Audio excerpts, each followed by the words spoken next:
Kunde tekan jauh sih, tapi orang cuma baik.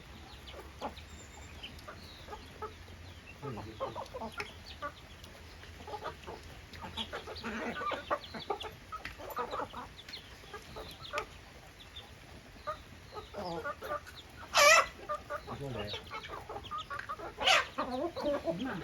Ya. Gimana? Yung po. Yung pagpanggirin natin lang. Enggak. Yang sana.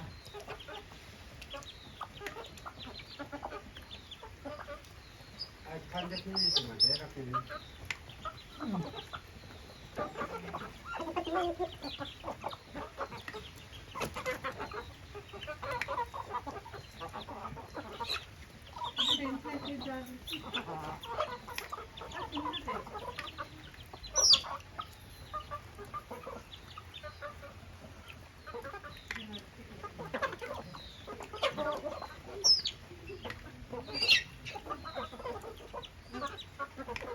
Terima kasih.